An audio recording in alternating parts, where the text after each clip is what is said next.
Okay, welcome everyone. Good evening. My name is Chris Benner. I'm the faculty director of the Institute for Social Transformation, one of the many co-sponsors and coordinators of this series. And welcome to the final event of our 2024 U.S. Elections Forum series. This is the last of 6 events, all of which were designed to provide a platform for deep, thought-provoking conversations with leading scholars and practitioners about our quickly changing and all too often polarized democracy, and consider how we all can be better participants in and help shape our democratic future. I want to thank you all, and especially thank the students of Merrill College for joining us. And thank you to all the co-sponsors of this series, which include the Humanities Institute, the Science and Justice Research Center, Politics Department, Democratic Discourse and Engagement Initiative, Kresge College, John R. Lewis College, College 9, and a special thanks to Merrill College, the host and organizer for tonight's event. Before we begin, I want to share a few details about the event tonight. We're using a webinar tool, so there's no chat function, but we will have an opportunity to answer your questions during the second half of the program. So we invite you to submit your questions into the Q&A box, that Q&A button at the bottom. Submit at any time, and we'll get to the questions towards the second half of the event. Tonight's event will be recorded and uploaded on the Institute for Social Transformation website as well. So tell your friends about it. They can look at it after the event. That's it for me to introduce the event tonight and our panelists. I'd like to introduce Kayson Tang, Merrill College student, class of 2026, and vice chair of the student government for Merrill College. Kayson, over to you. Thank you, Chris. Hi, welcome to Merrill College at UC Santa Cruz. As Chris said, I'm Kayson Tang, third year at Merrill College, vice chair of Merrill Student Government and peer navigator for our college core course. I will now introduce our panelists for tonight. Nolan Higdon is a lecturer at Merrill College who teaches our very popular course, Fake News, Its History and Why We Need Critical Media Literacy. Mickey Huff is Distinguished Director of the Park Center for Independent Media and Professor of Journalism at Ithaca College. Robin Anderson is Professor Emerita of Media Studies at Fordham University. And Raina Robinson is the founder and CEO of the Center for Urban Excellence. Now, I'd like to introduce my co-moderator for this evening, Professor Anjuli Verma, Assistant Professor of Politics and Legal Studies at UC Santa Cruz. Awesome, thank you, Kayson. Welcome everyone. I say I would rather be nowhere else than actually getting to channel all of the questions and anxieties and excitements that I have about this election with some people who actually know what they're talking about.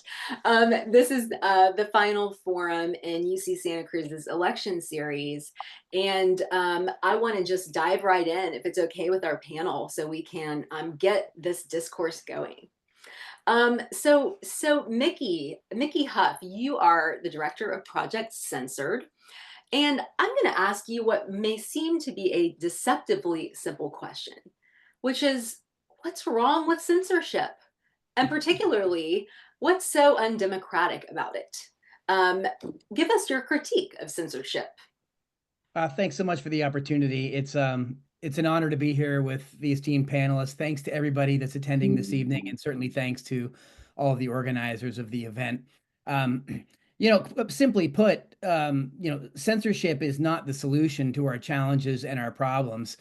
The work that we've done at Project Censored since 1976 is very clear about this.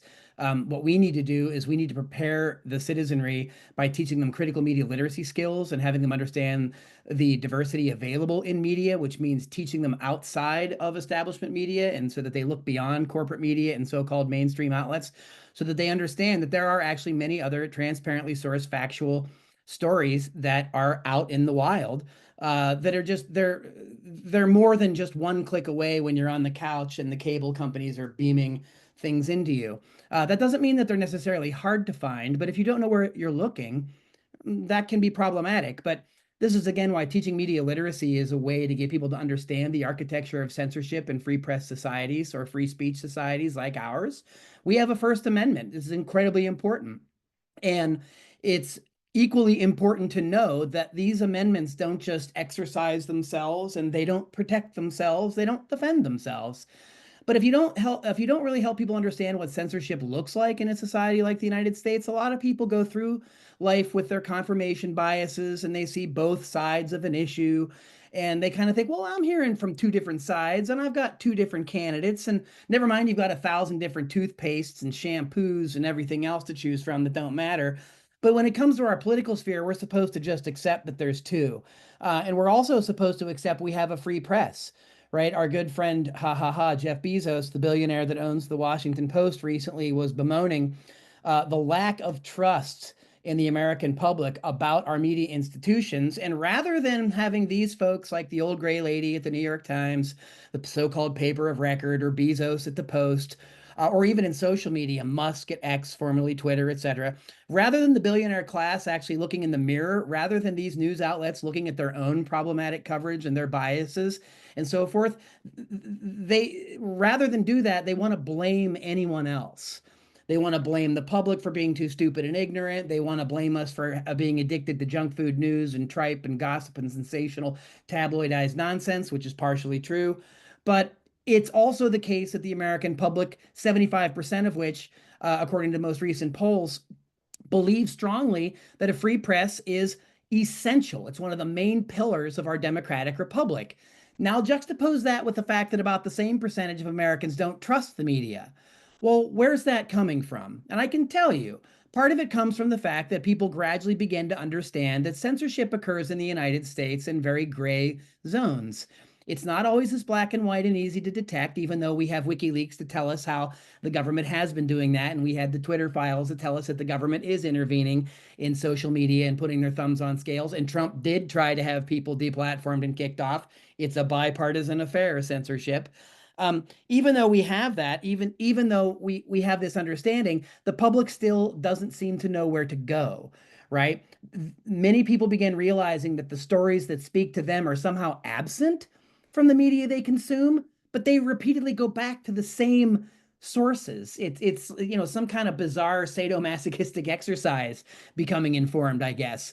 But what we really need to do is we need to sort of slow down, push pause, and we need to really examine, by looking at the independent press and alternatives, the kind of stories that are out there about our communities, telling diverse perspectives that we really need to hear as the society we are, particularly in an election year, to be meaningfully civically engaged, right? We need to encourage people to do that and go outside of their comfort zones, outside of the bubbles of the establishment press.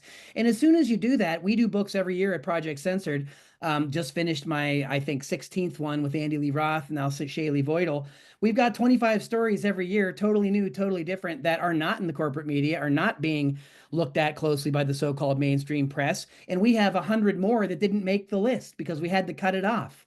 Add to that we do propaganda news abuse studies on how the media propagandize the public and produce their own fake news. Robin Anderson, our co-panelist here, does the chapter for us every year. We have chapters on junk food news, looking at the junk and garbage that people spew out. That also acts as a censorious element, because when you're paying attention to what Tay-Tay and Travis are doing, you're not paying attention to 12 other things that are going on, right? And yeah, so I really want to drill down on that junk food news idea and sort of the notion that this sort of authoritarian notion of censorship, as if this like iron hand is coming down and covering our eyes. The battle for attention is weaponized, right? And so I'll come back to you, and I just kind of to wrap up a point there that I didn't ask you explicitly, but I think I heard in your answer that as an empirical question, rather than a normative question or a theoretical question, it sounds like empirically speaking, you have good evidence that there is censorship happening. I'm afraid it's one thing to define the concept and another thing to say, and it's happening. And empirically, am I right to hear that in your statement?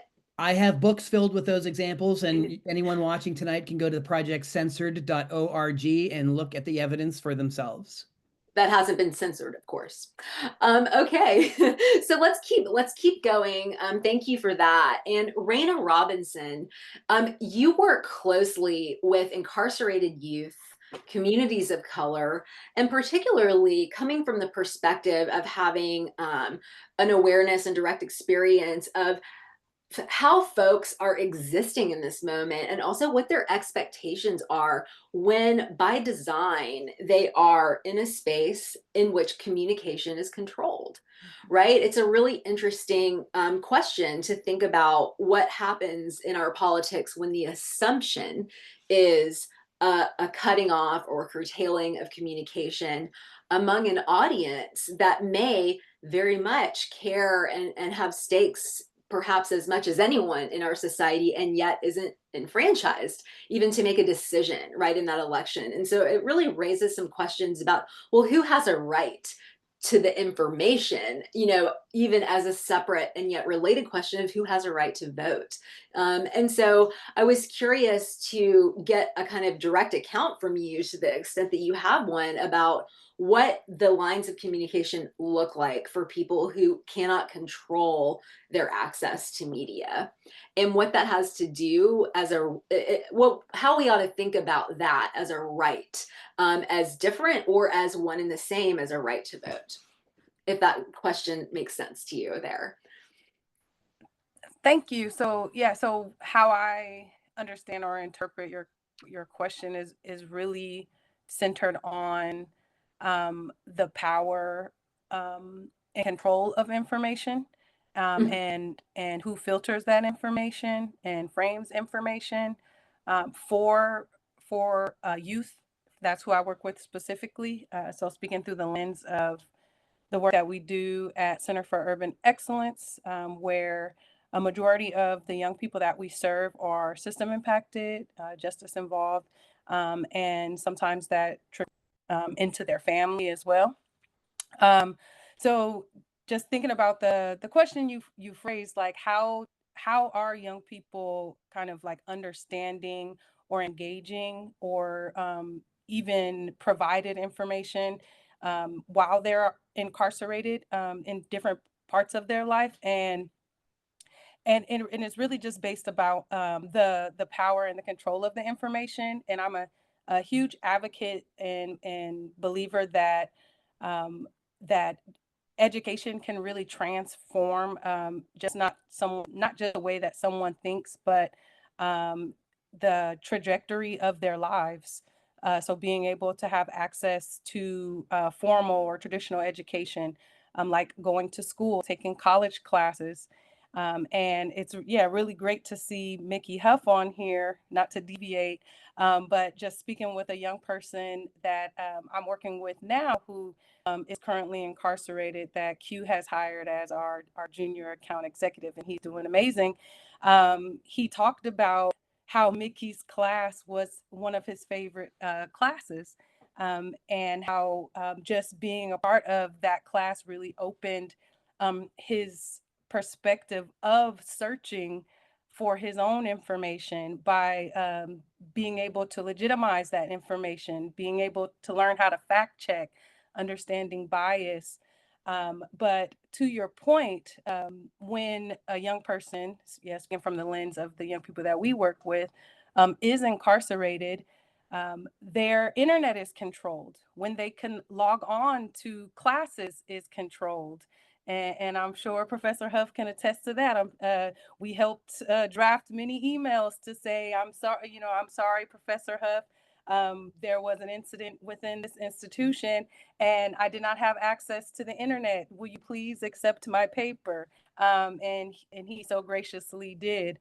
So just kind of drawing it back to your initial question, is I really think it's just a question about that power and control, and the power of information, especially for young people of color, specifically young Black males, has historically been a fight in our community because of the lack of information has really hindered our ability to have agency and make sound decisions for ourselves, whether it be education, career, or even yeah, politically in this case as well. So thank you.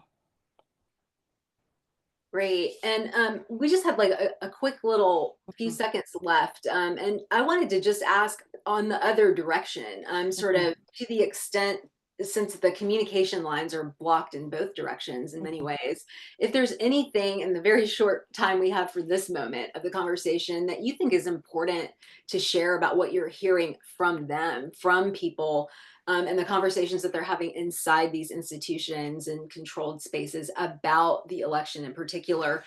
And maybe what you'll say is not as much as you wish that you were or that you'd expect. So what are you hearing from them that you think is important for us to know out here, given that the lines are blocked? Yes. So shockingly, young people want the same thing that adults want. They want access to affordable education. They would love to go to college that their parents won't have to borrow money for or put themselves in debt for. They want to be able to have a livable wage, so that they don't end up in the situation that they're currently in, or some of their families may be in. Unfortunately, a lot of the folks that we serve that have criminal backgrounds, I see them as poverty crimes. A lot of crimes that wouldn't occur if there were career paths and affordable education and high wage entry level positions that will train individuals so that they feel like they're in their community, and that they're not constantly being, chased or fear mongered out of, a lot of places where people feel a spiritual tie because many of their families that grew up there, or people that they love, passed away there. So they have, you know, different types of connections to the land as well. So thank you. Thank you so much, and we'll be coming back to these topics. It's hard to move on, but I shall. But we have to bring Robin Anderson into this conversation, and Robin, your perspective here is so important because so far we've touched on the topic of censorship, both kind of theoretically, conceptually. What is it? Why is it undemocratic? Why is it a problem? And then empirically, is it happening? We've talked with Raina a little bit about sort of thinking about all of the different kinds of communities of hearing and listening and inquiry, and recognizing that even outside of like formal censorship, there's also the state systems of control and power that are legal and yet may have the same sort of problems, right, democratically. But you have been talking to young people about how they view this election. And one major issue for youth, at least in this election, is Israel's war in Gaza. And I'd like to hear what you'd like to share about how has this war and the protests surrounding it been covered in the press during this election? And what impact do you think that conflict, that is physically perhaps in Israel and Gaza, and yet is a conflict that's multi-scalar and certainly also unfolding in ways here? How do you think that that's shaping the election? I think it's having a big effect on the election, and particularly young people's perception of what's going on in America, and as they try to make their impossible choices between these candidates. Because on the one hand, Kamala Harris is part of an administration that has actually been supporting and condoning and actually very much part of Israel's genocide in Gaza. And Trump, by all accounts, wouldn't be any better and wouldn't be, would probably be worse if you look back at his administration. Some of the things he did exacerbated the conflict there. But they're going to have to choose. And Kamala Harris and the Harris-Walz ticket hasn't really given young people much of some little thing to even grab onto.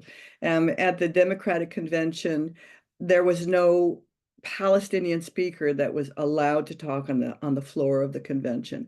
Now, it's true that on Monday night, which is Tuesday, Wednesday, Thursday in August, they had a panel, and it was the first time that in one of the breakout panels at the convention that they spoke with doctors and they spoke with Palestinians. That was a big first.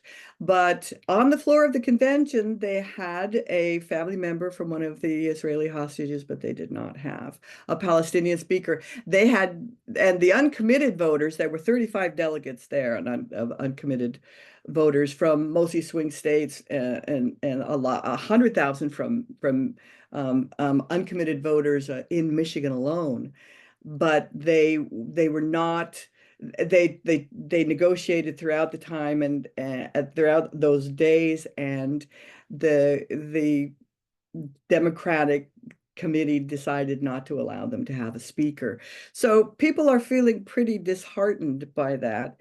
A couple of weeks ago, Michael Moore, who is a Michigander, and of course he's the one who took on all the sweatshop barons in the 1990s, and with his documentaries.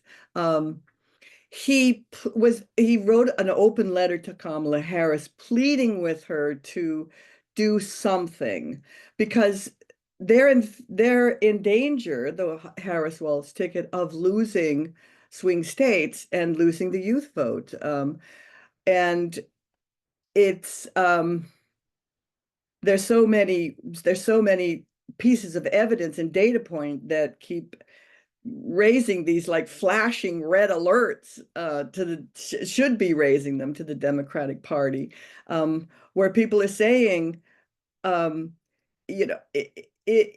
that Gaza is the number one thing on my mind. 67% of Arab Muslims in the swing states. That is what they say. They have family members in the Arab Muslim communities in these swing states that some of them are in Lebanon, some of them are in Gaza. Still, they're suffering, and Harris-Walz, I'm sure they know this, that if they even conditioned weapons through international and United States law that states you can't sell weapons to a government who is actively involved in human rights violations, that they would win. They would automatically win. So you wouldn't have to be going through all of this messaging and this kind of media-driven campaign that is only necessary because you simply refuse to carry out the will of the people, especially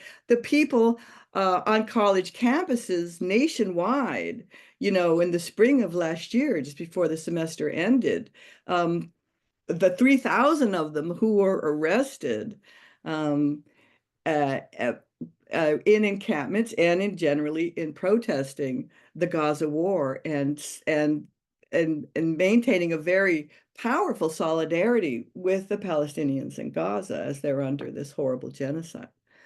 Thank you for that. I hadn't heard that, piece of sort of data analysis from the polling that they've looked at sort of different arguments that could be made. And it sounds like we're in a situation, so much has been talked about, everyone's reading polls every single day. And I think, we get probably some appropriate admonitions from some of the thoughtful, discourse that we see even in mainstream media to take all of that with a grain of salt. But it sounds like an example of like we have polling that may not and never can predict what will happen, if we don't do something, but that tests messages, a range of different messages. And it's not as if either campaign is unaware of the price, right, or the risk that it may be taking by sidestepping or not speaking to this issue. And it makes you wonder kind of like, well, wow, what is the countervailing benefit, right, that they're banking on? And that's certainly something I've heard young people voice as well, that they're assumed that they're going to vote for one or the other anyway. So, and so I guess we will get an answer soon enough. Right. Well, in terms of censorship, if we think about this tension between a media-driven campaign and let's call the debates a joint press appearance, because if we look at an authentic representation, that hall was empty of audience. There was nobody in that hall, and that was most likely deliberate, because what if somebody comes in and puts up a banner and says, you know, U.S. out of Gaza, Israeli stop the genocide. So in a sense, it's kind of a shaping and molding in a very censorious way of what Mickey was talking about. Is part of that is that the media kind of understands they're going to stay within a certain range of questioning. They're not going to ask about Gaza. They're not going to ask about climate change. You know, they're not going to take the discussion into places where people, the American people, could be represented, and their views and their desires, which we know very well that people would like a minimum wage, people would like health care for all. People would like family leave, all of these things that people want. They don't ask those questions. You know, it's in this very constrained realm of what the media decides are the issues that are going to be the ones that they speak about. And yes, it's this two-party kind of domination. Yeah, I'm really getting a picture here, sort of linking, you know, from beginning to end so far. The idea, again, of kind of deepening an awareness of the political process behind the political process of censorship, where the idea of working out in advance what's on the agenda and what's not, working out in advance who will make appearances and who won't, working out in advance what we call a debate actually will cover and won't, in advance, noting what's on the table, not what the rules are going to be. I remember in college, I was part of the Lincoln Douglas debate, you know, team. And part of the value of the debate was that it was a rare moment, right? When people in power are exposed to like a direct democratic questioning that you can't ever ultimately prepare for. And the weirdness, the uncanniness of the production of the debate format, when it may be a press appearance of some sort, but maybe not what we think of when we say debate. So I really want to hope we can come back to the structured kind of spectacle of these sort of apparently improvisational, you know, unfiltered moments, right, with the candidates that are, you know, anything but that. And that takes me to exactly to kind of where Nolan Higdon needs to weigh in here, because Nolan, you are someone who has thought really seriously about the role that digital media plays in not just its own ecosystem, right, which is interesting enough and definitely influential. Empirically, we see that in this campaign in an unprecedented way, but also the back and forth, like the dialectic of what the ecosystem of digital media, podcasts, social media, and the fractured nature even of social media now, how that feeds back in to what the mainstream press is doing in its own ecosystem. And so, or at least that's kind of how I see sort of the value that I've taken from your contributions to these forums so far. And, you know, one of the things that you often address is hyperpolarization in the news media. Beyond the idea that we have, you know, a range of channels to choose from, and some of them are going to doggedly make sure that they have two sides, but way beyond that, right? Where you can pick your different streams of content to not have two sides on purpose, right? Hyper polarization. And I just want to, you know, pause there and say, among political scientists, we think a lot about polarization as a social and socio-political fact of note, meaning that polarization is a kind of thing that you note as an extreme phenomenon or a pathology in some sense. We're talking about the hyper of that, right? The hyper polarization. And so given that you often look at that, I'd like to ask you specifically, maybe you can educate some of us here about what roles AI, we had to work it in, and by AI, that stands for artificial intelligence. What role has AI and the genre of the podcast in particular played in shaping this election? Is it different? Is it like, is this the election of podcasts? What's your perspective on that? Yeah, I thank you very much for the question. And what's up, Merrill students? Yeah, I think AI and podcasting are going to be two of probably the most critical developments media-wise to come out of this election. There's a long backstory on how today's AI is not actually how AI was originally conceptualized, and it's now based on these large language models. But point being, AI has been around for a while, but this is really the first election we saw it get to a place where it could be weaponized quite effectively. There are seemingly thousands, if not millions, of images, video, and audio online right now related to the election that are completely fabricated by AI. And the Trump campaign, more so than the Harris campaign, has been really effective at using this. So there's like images of Trump kneeling down on one knee underneath the light of God. There's Trump running through the water of Hurricane Helene to rescue people. There's Trump with guns going in to rescue people. And then there's pictures of Harris giving speeches at like Soviet rallies and things like that. Now, some of this stuff looks false, but think about where we were, 10 years ago. These AI videos look completely false. They look pretty good now. And the reason to think that in 4 years in the next presidential election, they're going to be indistinguishable between what's true and what's false in a lot of these images. And that's already the case with audio. You can't believe what you see or hear online. I mean, you never should have, but definitely more so now in the age of AI. And one of the reasons why it's problematic, and this Trump demonstrated this, Kamala Harris had a giant rally with a lot of attendees in the audience, and Trump said that's an AI generated image.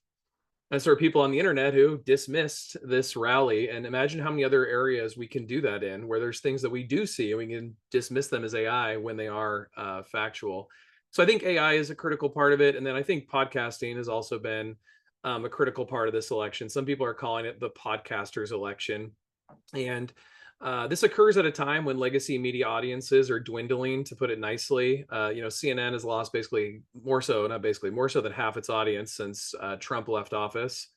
Folks will recall that CBS's Les Moonves said in 2016 that Donald Trump may be bad for America, but it's damn good for CBS. Go, Donald, go.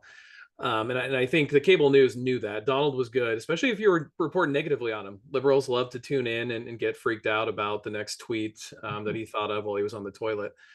But the podcasting space has replaced some of that. But there's an interesting thing happening that I've been focusing on, which is both the Democrat and Republican Party have their media outlets, right?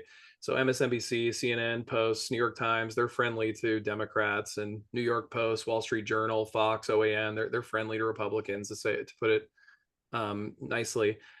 But in the podcasting space, there's a difference. There are right-wing and left-wing podcasting ecosystems, and the right-wing ecosystem is well organized. It's well connected. They promote each other. They welcome Republicans. They have good relationships with Republicans in general, and Donald Trump in particular. We saw this with Donald Trump on Theo Vaughn and Joe Rogan and Logan Paul and a litany of other podcasts. On the far left, though, progressives are pretty antagonistic toward the Democratic Party, and the Democratic Party are pretty antagonistic toward them. So this progressive media ecosystem, and I'm talking about podcasts like Breaking Points, for example, Jimmy Dore up until possibly recently, the Young Turks, Katie Halper show. These are really wildly popular podcasts. They get huge progressive audiences, but a lot of their content is with critiquing the Democratic Party. And for some of the things we heard here already, Robin Anderson's talking about Gaza. That's a main topic in progressive media, not on MSNBC, at least from the perspective we're getting from progressives. Or what we heard from Raina. Raina listed things that the students she interacts with are interested. and they were material goods, right? Like affordable education, safe neighborhoods, housing, things like that are what Raina named. Raina didn't name joy and good vibes.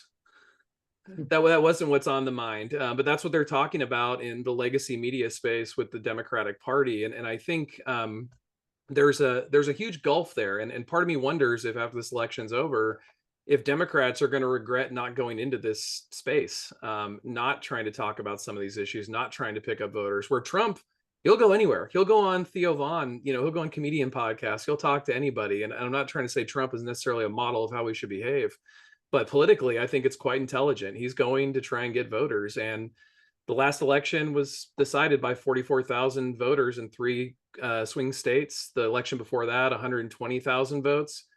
So you don't need that many voters. So if you're not reaching out to those progressives who are alienated by Gaza, it could cost you the election. Vice versa, if Trump is reaching out to the so-called manosphere, all he needs to pick up is a couple thousand in the right place, and it could tilt the election toward him. So I think this is a big election for podcasters. They're really get an opportunity to demonstrate their power. And in that, I think we're seeing some realities about how the different parties interact with these podcast spaces.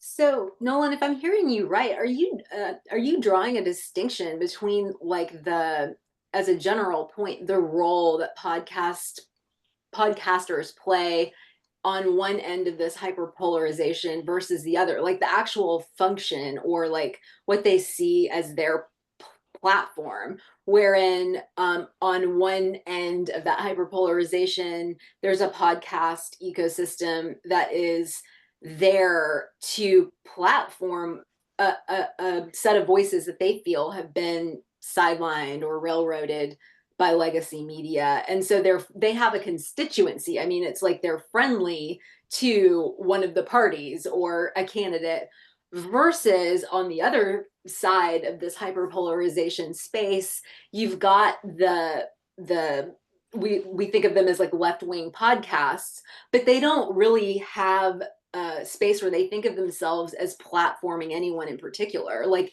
they're critiquing the Democrats as much as they are the Republicans. And so they're just these kind of contrarians. Is that what I heard? Did I hear that right? Or do you not draw that distinction? I wouldn't go that far. I mean, I think at some level, the hyperpolarization we feel today was manufactured 30 or 40 years ago. I think the media trying to break everything down to team red versus team blue has conditioned people to see everything of team red versus team blue, right, which we simply are not. I think the new media space has opened up an opportunity to break that frame. Right. And what I'm seeing on the left is not they're contrarians. They've switched the frame. They don't, in the progressive podcast space, they don't see things as team red versus team blue. They see it as the people versus the establishment. And that's a really popular message. And if you're a Democrat, just like a Republican, you are the establishment. And so coming into that space can be probably frightening at some level, but we only get 2 parties, presidentially speaking, in this country. Well, we do have third parties, but we only get 2 parties generally to choose from in terms of the Electoral College.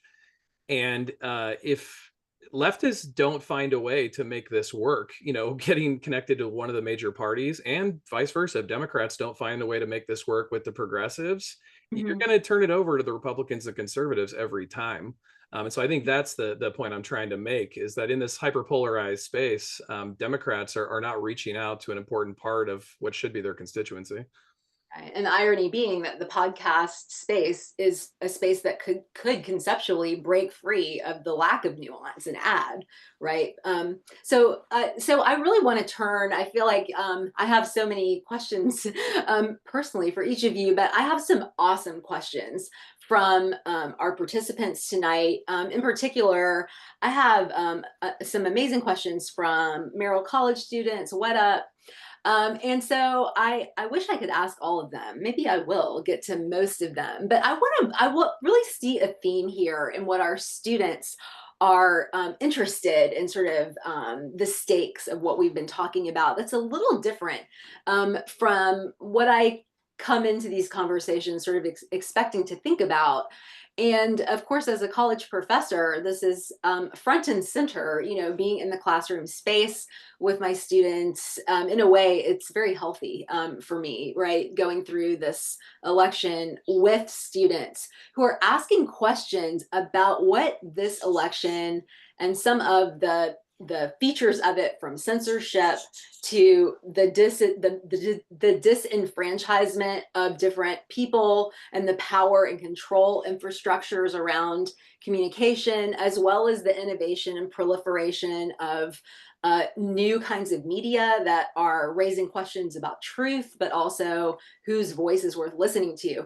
Our students, I really see here, are interested and find it very critically important to the health of our democracy to ask what this is doing to our psyches. Like, what is this doing to our psychology around elections? In terms of two levels, I hear these questions I'm looking at really diving into. One is at the individual level. And I think I'll begin with that. And because I'd love for anyone on the panel to kind of jump in and maybe tackle this first question, and I'll tell you where I'm going so you can maybe think about tackling the second question. But you know, our students are really approaching this and saying, I am a person who is trying to both consume and not consume media, you know, at the right times and from the right places, and navigate the attention economy. What are the headlines that are coming across multiple media streams doing to the psyches of individual people who consume those headlines, whether or not, and perhaps informing whether they do or do not vote? So at the personal level, and I'm going to follow up and ask us to think about the psychology of the American electoral moment as a psyche that is more of a communal thing as well. But let's begin with the fact that we are all individuals, we all have brains, and we all have a psychological experience that is informed by inputs. And we're talking here tonight about a range of inputs with a range of features. Anyone want to dive into that? And if not, I can call on non-volunteers as well. Just about 2 to 3 minutes from anyone. Yeah. Great. Oh, go ahead, Mickey. Yeah. Oh. Well, yes, I was just struck by a couple of things. I'll be brief, which is strange, but because Robin has something more important to say. But when you said, you know, you talk about community, but in some way, I mean, nationally, we're a fractured community. And we're talking about communities and individuals, and I think we really grapple with those issues. And you know, since the mid-20th century to the present, we've seen marked decline. I mean, so many social scientific studies have showed, you know, how we're less and less connected, even to our own neighborhoods and other people. We've grown more suspicious, xenophobic, and fearful in many ways as a result. And some of this is driven by a lack of critical thinking education and a sort of a dumbing down and privatization and corporatization of education, is neoliberalism. And the other is the corporatization and conglomeration of media that's really pushed out so many other voices that really can bring community together. The other thing you mentioned was headlines, and headlines rarely reflect what's actually happening of substance in journalism.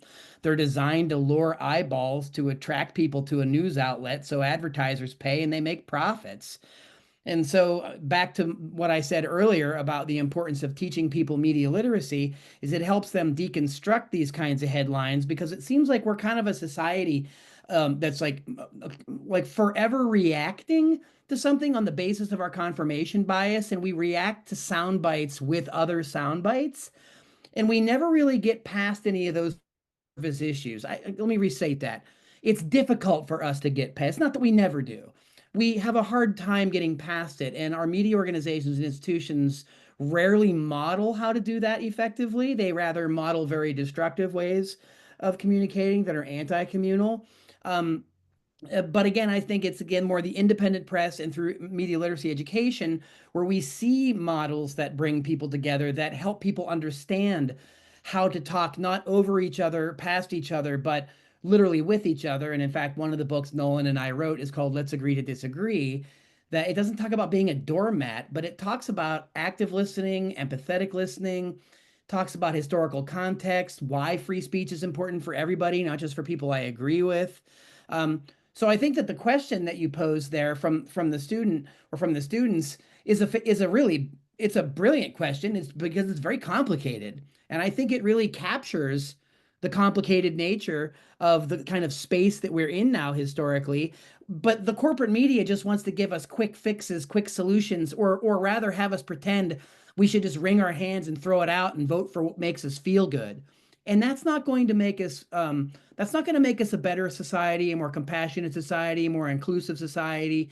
It's frankly going to exacerbate more of our challenges and problems. And I think that we folks that are privileged enough to be in education and journalism, I think we have a special responsibility to really try to to really lead a path forward by listening, right? And especially listening with young people and students first, but really help facilitate really hard conversations and also facilitate ways in which we can better understand the messages that are coming around us that in many cases are conflicting and actually disturbing. So, Robin?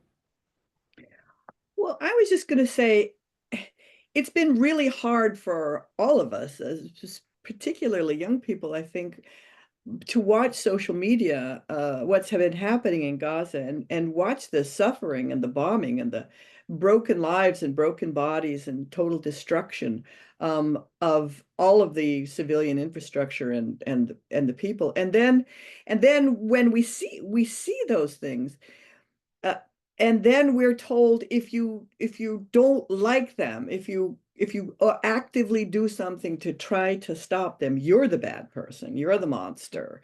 And we're asked to, in this worst kind of gaslighting, to just give away our native morality, our humanity, in which we want to reach out and be in solidarity, but we're told you can't do that. Especially, and now as students came back in the fall, all of these restrictions that rolling back students' freedom of expression, it's very difficult for them to have, for our students to have a say now in the public sphere and have a voice. And are we supposed to just be voyeurs of this system that we feel that we're not participating in? I think for me, then it's a terrible, terrible choice that I meant. This is a real hard choice to make. Should I vote for a third party? Should I vote for one of these other two?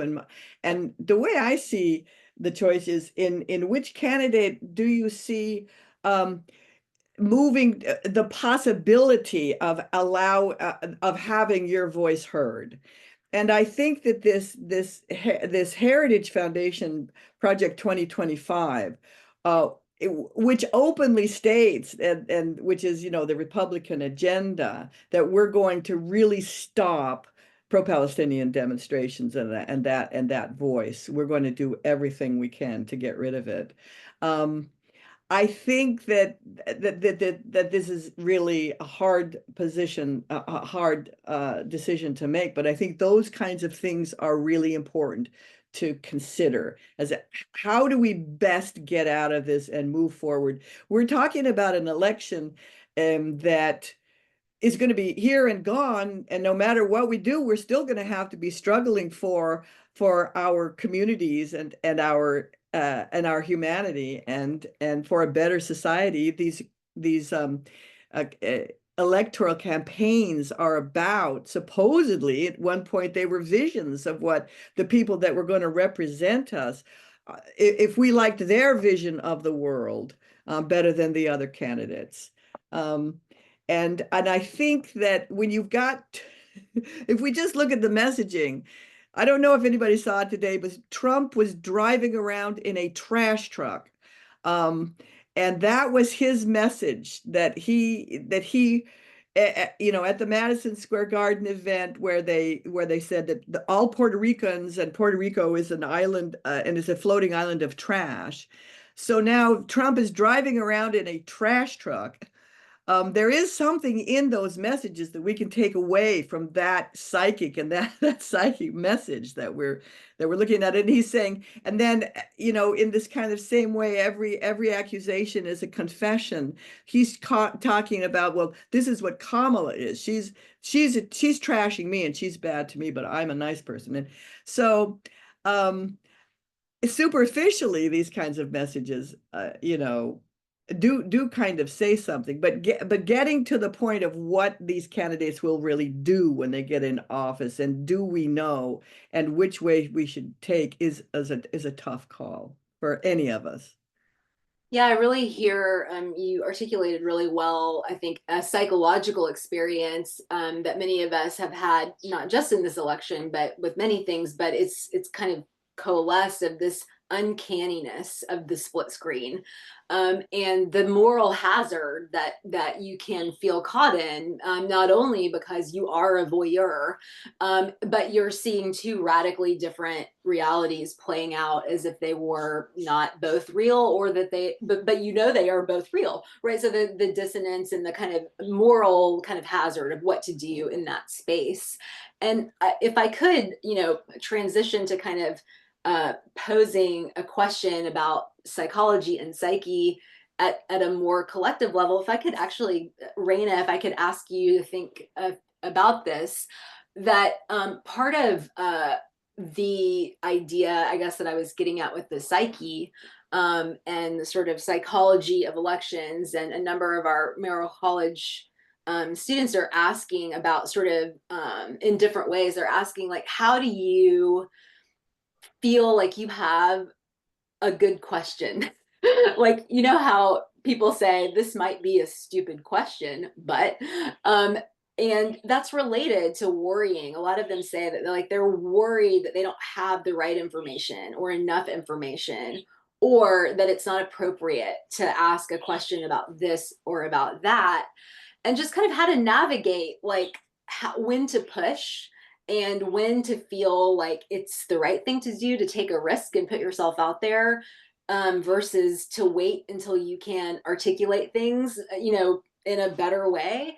And I think it's so important to drill down on the power dynamics underlying some of these questions, because in a way, the whole point of my ideal of democracy is that we would never have a child ask that kind of question of themselves.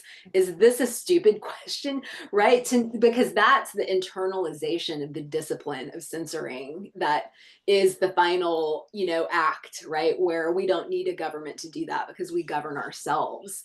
And thinking about, I'm asking this, posing this to you, I guess, because you're not only working with people who are justice involved, but also who are young. It's like, when people are young, they're defiant. They don't assume, right, that they can or they can't, and yet they get these lessons, right, implicitly or explicitly, about exactly how they need to behave.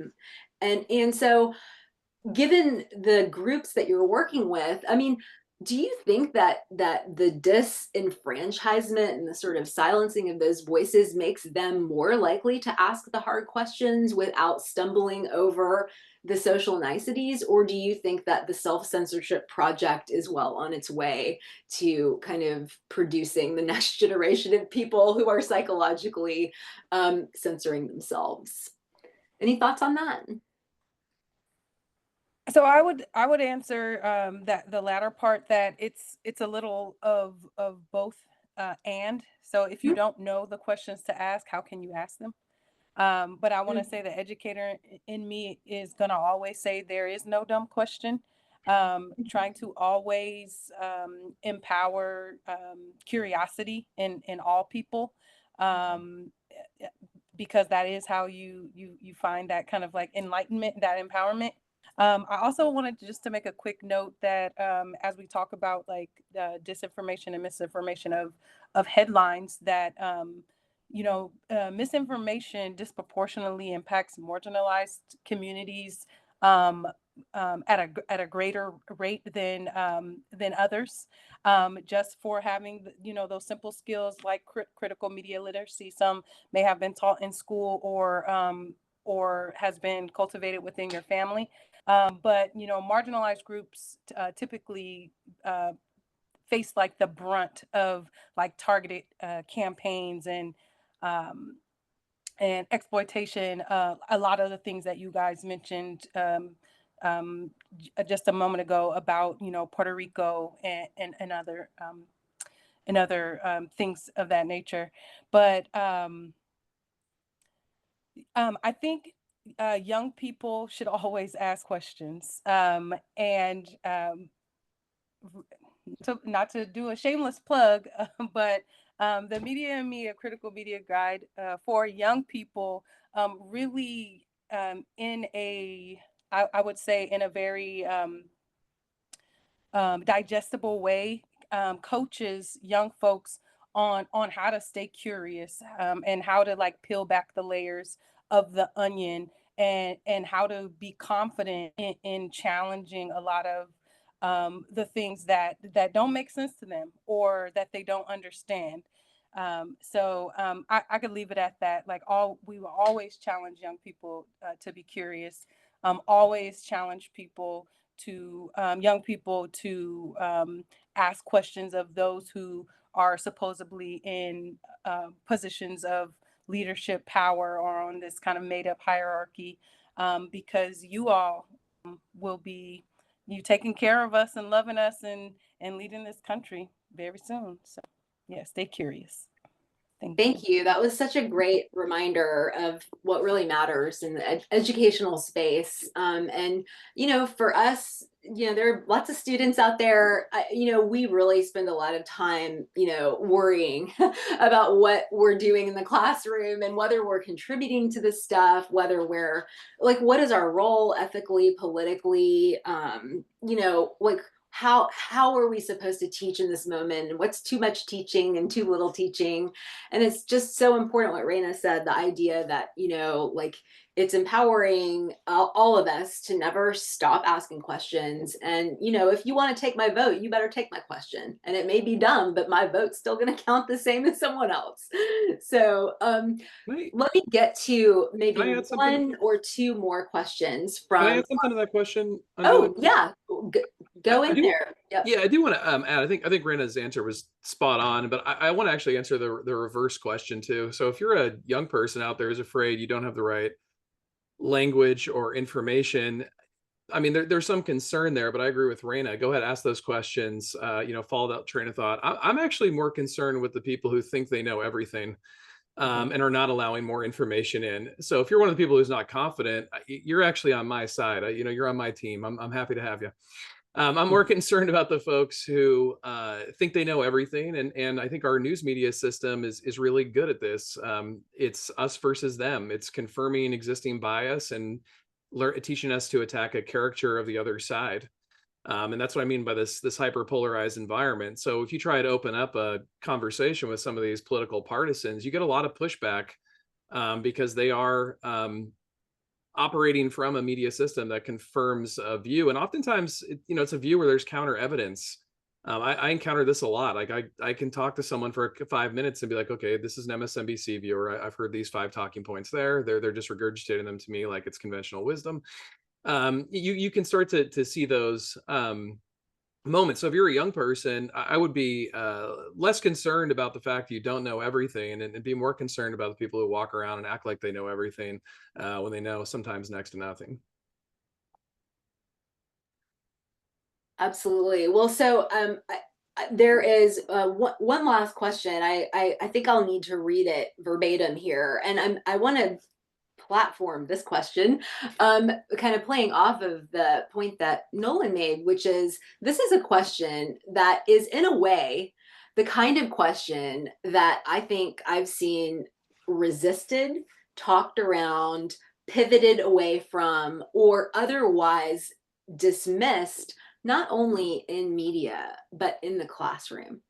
And so I'd like to just read this question because it's getting at some existential questions that are in a way the most dangerous questions of all, right? If we've been talking about perhaps Gaza becomes a third rail of politics that neither side wants to talk about, which side, or whether there are ever any sides that really want to go back to a question that only someone who's really thinking sincerely about the nature of democracy and the value of their choice that they will make for the first time in an election would stop to think about. And so I'll just read this verbatim. Have the foundations for genuine democracy ever been truly laid out in America? In an environment that harbors misinformation and discourages personal critical thinking is hardly the breeding grounds for democracy. And if that's true, isn't this a place where we've never been able to actually make real the ideal that everyone is equal? And yet we're so attached to this term of everyone being equal and democracy. So the question is, how do our issues, we could call them underlying issues or pre-existing conditions, how do our issues with these more fundamental threats to democracy compare to other governments, other countries, and other elections where democracy wasn't apparently on the table as what the election was about? As well as considering that in many places there are elections that are easily carried out, but for no one is democracy even on the ballot. So this is a complex question, right? Because it's asking about how to respond to the central talking point of at least one party, which is saying this is not a vote about Donald Trump or about Kamala Harris. This is a vote about democracy. And so I really hear the student asking us to be more persuasive and rigorous in what we mean by democracy, if that's what this election is about, as if it's ever not been about that, but somehow is here. Anyone want to jump in and model the answer we wish that we would hear from someone, somewhere, everywhere, all at once? Mickey, I'm gonna put a bet you're gonna do a pretty good job, at least doing a first cut at how we might think about responding to this question, or others. You know, it's a brilliant question again, and as an historian, I can tell you we've never democracy is allegedly always on the ballot, but it doesn't exist in our society for real. It's an illusion, and it's a very necessary illusion that corrals different constituencies. The very rhetoric of it has shifted over the years and has pertained to different people. One of the interesting things about our country is that eventually some of the same propaganda that the white slave-owning founders propagated towards each other to sort of curry favor against England ended up backfiring at home. And it ended up backfiring against the people that they were hoping maybe were going to support them here. And if you go generationally forward through the 19th century, there were many other groups that were completely disenfranchised, literally, that gradually began to glom on to the more elitist propaganda phrases about we're all created equal. Remember, all men were created equal, right? And that was a very serious phrase back in the day, what it meant. But what it meant was white, male, wealthy, property-owning Christians. You know, and I mean, we can't really separate that from who we are now. You know, people like to talk about post-racial America and the Obama presidency, and then boom, there comes Black Lives Matter and Occupy. Boom, there comes George Floyd. But I mean, we've been grappling with these, again, very existential things for a very long time. And, you know, the two major corporate-backed parties, as cynical as they are, they're aware of this, and they like to keep using these democracies on the ballot. This is about democracy. Yet both major parties do their best to keep people away from voting, keep people off the ballot, shut out third parties, don't include other groups. The corporate media cheerlead it, go along with it, corral the same way. So it's not difficult then to suspect that young people might say, what's going on here? Were we ever really X? Were we ever Y or Z? Like, what bill of goods are we being sold here repeatedly? And I say that not from a cynical perspective. I say that from a healthy skeptical perspective, where people are rightfully asking, what is all this historical baggage other than some theatrical backdrop for someone else's campaign victory? And it's more than that. There's so much more to our history than what gets framed and presented and what gets into the corporate textbooks and the media and the things that we tell ourselves about ourselves. There's so much left out of it that really goes to the core of what it means to live in a democratic republic. And that's the great irony, is that we don't often get those stories from the top down. We get them from the bottom up, from ourselves. And because corporate media don't platform those messages well, and because political candidates in the major corporate-backed parties and dark-moneyed parties, they're not interested in those narratives other than to exploit them to their own gain. So what we need in this country literally is nothing short of a political and cultural revolution. And I don't mean that it needs to be one that is manifest through violence and bloodshed, although we're certainly no strangers to that. But what we need to do is we need to have intelligent, brave people asking these kinds of questions and not settling for nonsense answers. And they have to keep asking them. And as Mario Savio said over 50 years ago in the beginnings of the free speech movement at UC Berkeley, sometimes we've got to put our bodies on the gears, on the wheels of the machinery, and we've got to make it stop. We're at a moment in our history where we've got to make it stop. And we've got to demand clarity, we've got to demand integrity, and we've got to lead by example in a lot of ways. And so I think that there's a lot to be learned from our past and a lot of ways we can improve in our present. But I would say, again, I think as you put it very well, Anjuli, it's a very complicated question because it's simultaneously acknowledging many contradictory things. But I also hear in that question someone that doesn't want to just accept a flippant answer, or a that's just how it is, or that's how this is how we deal with it. This is called adulting. I don't think we're adulting very well at the ballot box, and I think we could learn a lot from some of those people that are walking out of classes and people that are asking where their voices are on the ballot. And I think we need to really do our best as educators to make sure that those questions come out of the classroom and out into the town square in the real world where they really need to make a difference.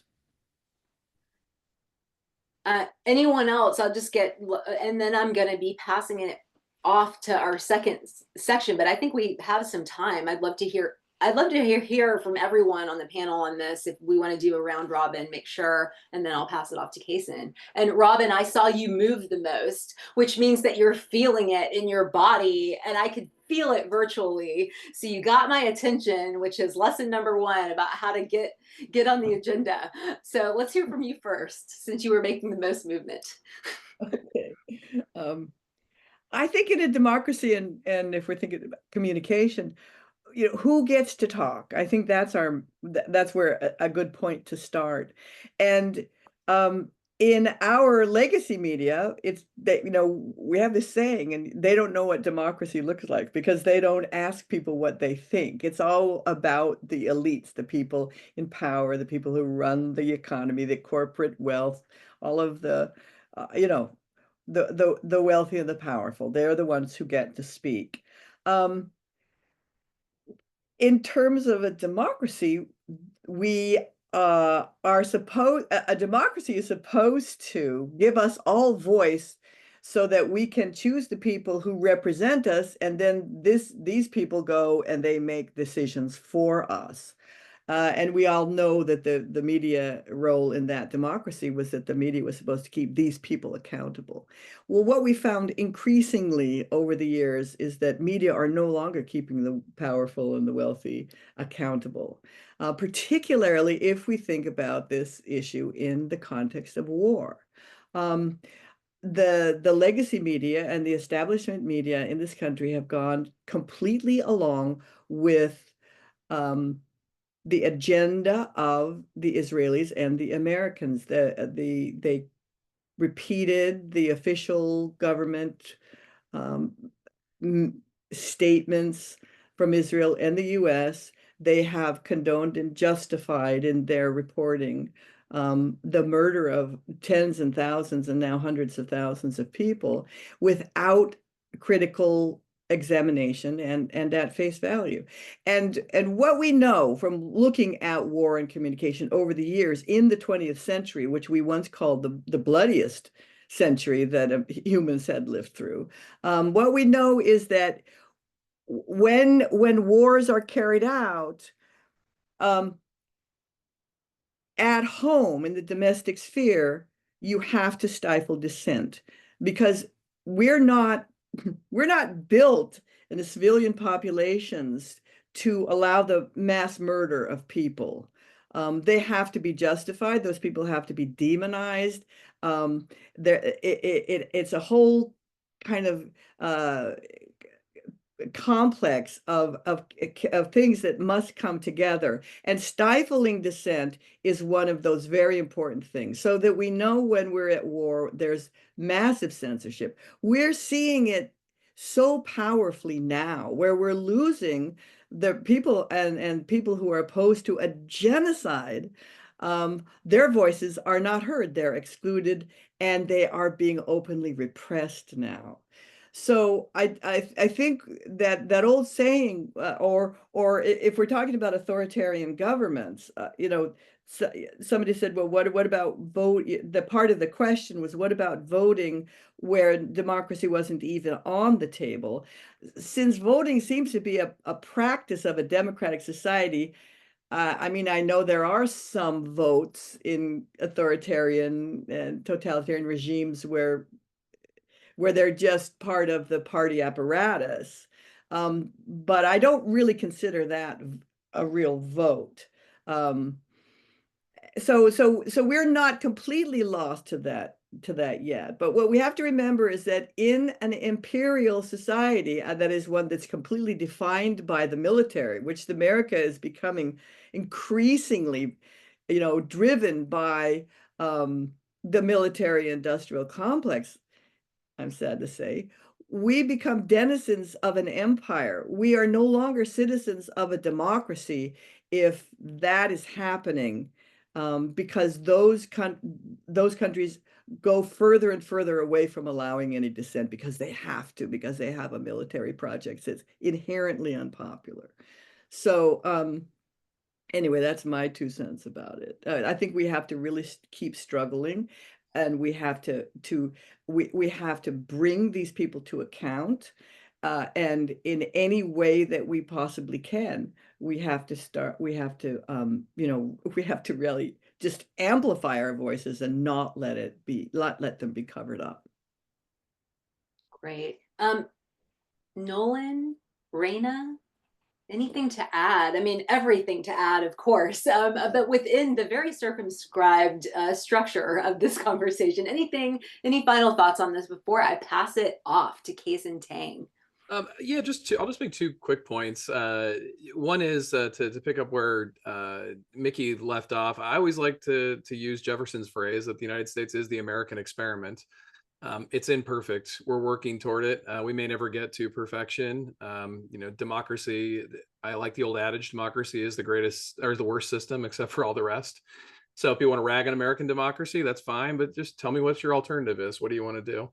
And then 2, I think something that we've sort of danced around, but we're all saying, and I think Robin really hit on this too, but Mickey as well. Democracy is more than elections. You can't come out once every 4 years and vote.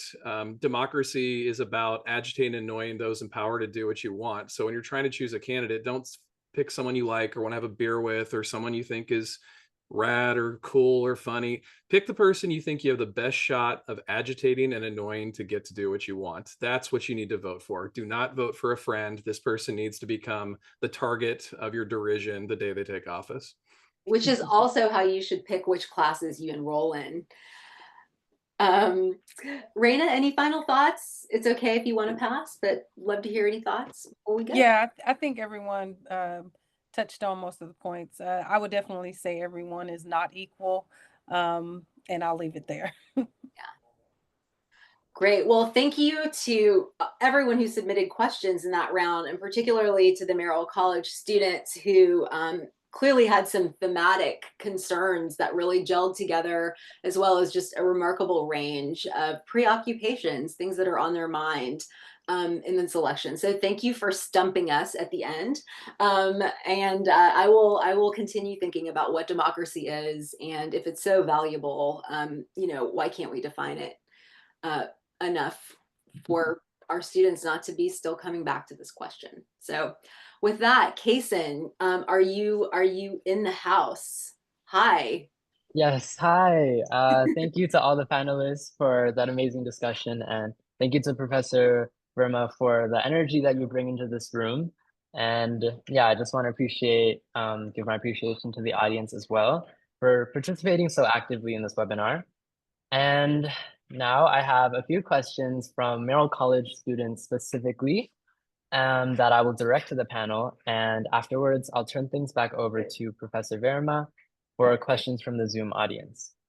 So time and time again, Merrill students submit hundreds of very thoughtful questions, and I'm really happy to see the consistent turnout of responses we received. So I want to thank you just all again for taking the time to do that. But we want to be respectful of everyone's time, so I will only cover a few for tonight. And let me start right away. So my question is for Raina Robinson. How can one balance staying in the know about current events and staying mentally stable as researching about all of these upsetting topics can cause major stress? I am a huge advocate for wellness and mental health care. So as a young person, old person, somewhere in between, it's really important to be around those that that you love and love you. Just that recharge, that regrounding, really refocuses you on the things that matter to you. Also doing things like reconnecting with nature, disconnecting from social media. I love social media too. I like, the sensational headlines. Feels like everything is a TMZ headline. But that also leads to burnout. So it's really important to be able to recognize when your body needs a rest. I know the common analogy is like we charge our phone, we charge our smartwatches. We have to remember to recharge ourselves as well. So that would be my number one is to continue to love on yourself, pay attention to how your body is feeling, reconnect with loved ones, tap into your friends and your community, get more involved in your community, meet neighbors, and yeah, know that social media was intended to be fun and artistic.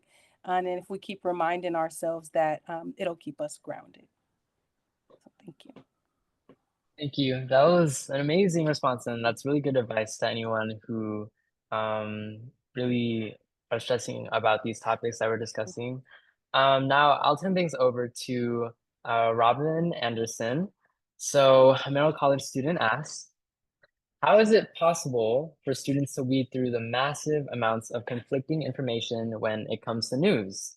What is one main piece of advice you give students attempting to sift through the many different sources of media and attempting to identify real versus fake news?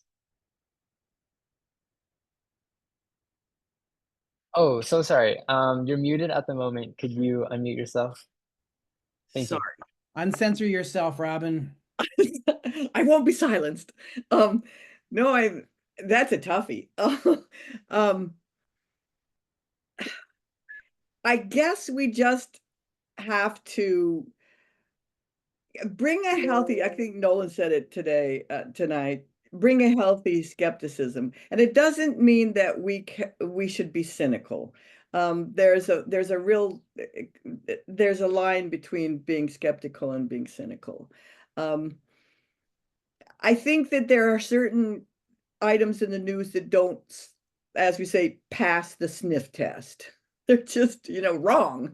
And I was going to use an example tonight. There was a headline from the New York Times that said, Black voters are drifting away from Kamala Harris.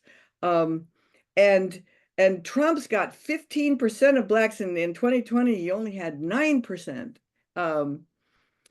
And what if you think about that, it's completely anti-intuitive. Kamala Harris, first of all, if you look at what happened when she stepped up, when Biden stepped down, there was incredible enthusiasm on the part of African Americans. They have told her in many ways that she is their candidate. And of course, a Howard University poll a couple of days later showed, in fact, that Harris was beating Trump by 84% and he only had 8%. So if something doesn't pass the sniff test, if you start to look into it, I think you will find that that it's because it stinks.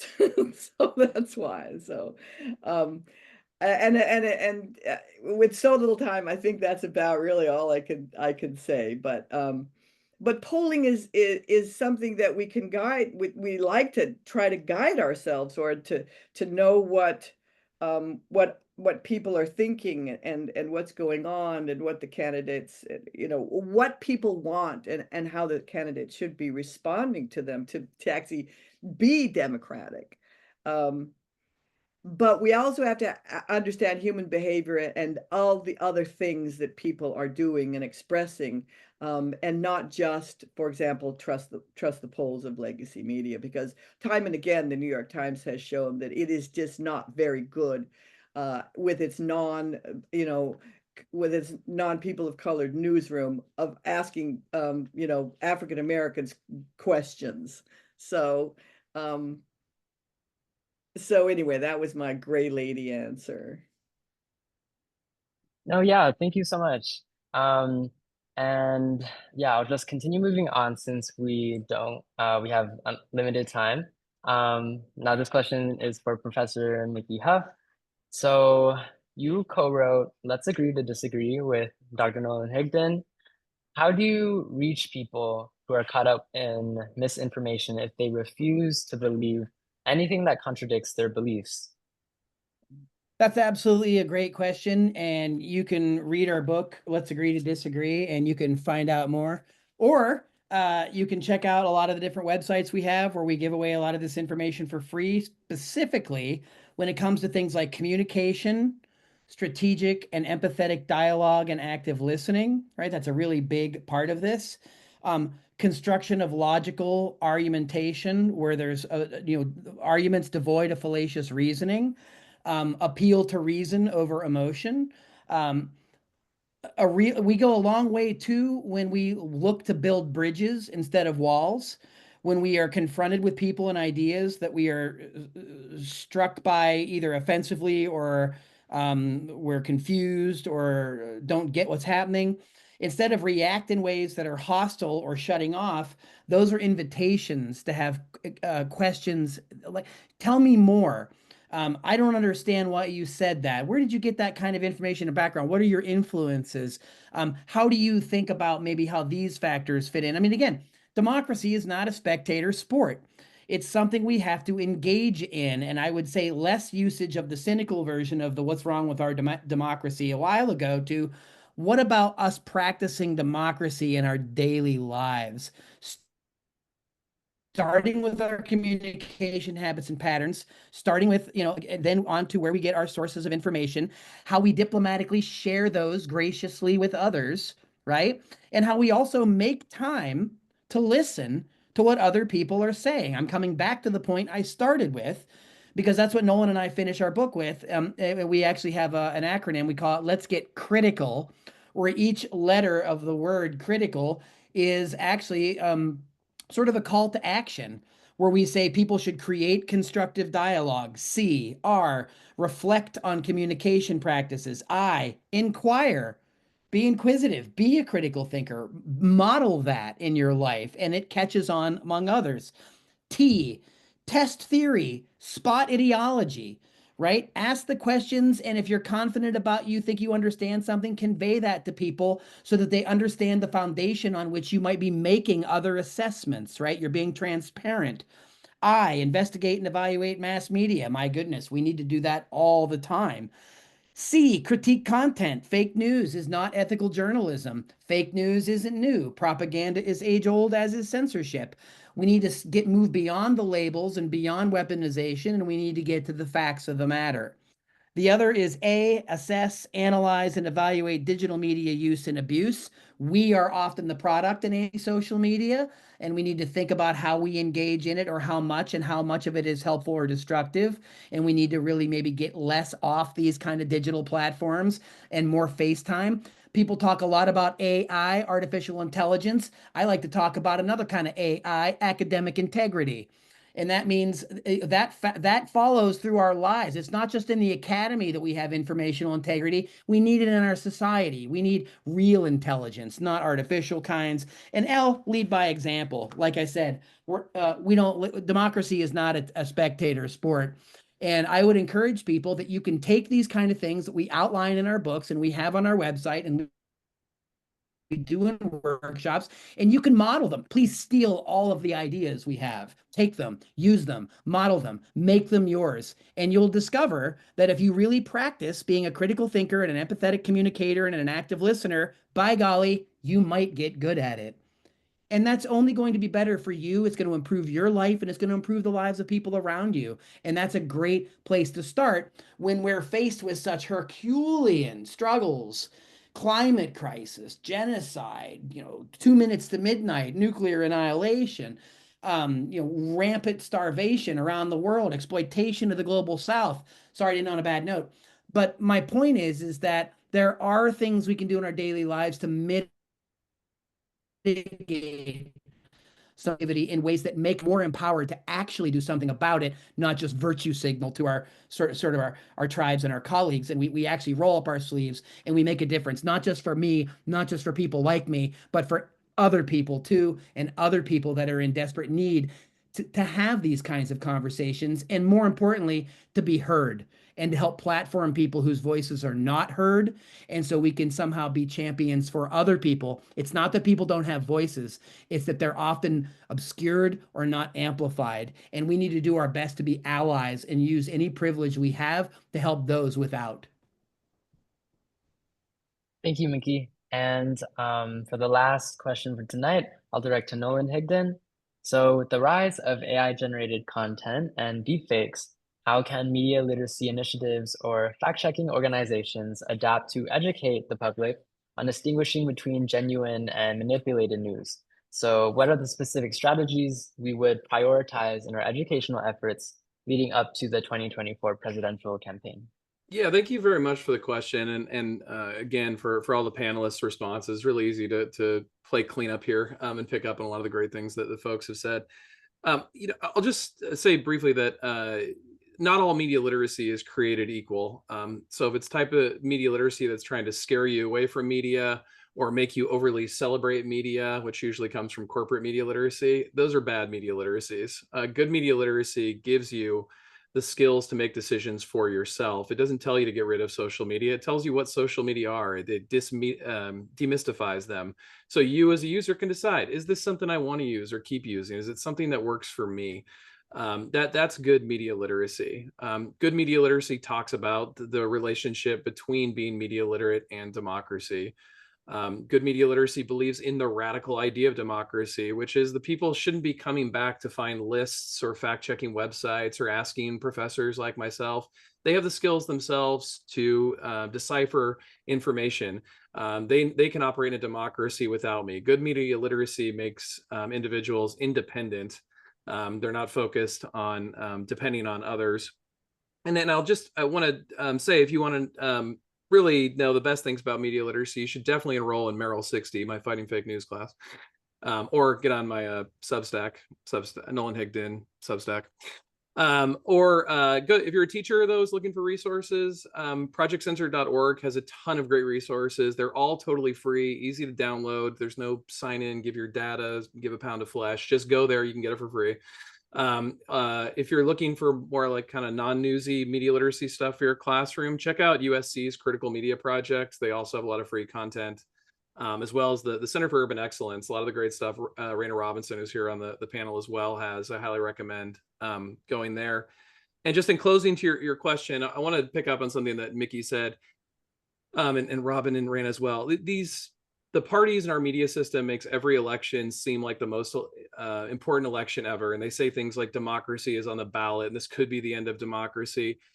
Please don't let that fear mongering get to you. Historically, we've seen this a million times. No matter who wins, whether you love them or hate them, oppose them or indifferent to them, the day they take office is the day the work begins. You need to get that person to get the policies in place that you want. It's not about whining about them or bumper stickers or any of that. No matter who wins, you need to get to work. All of us do.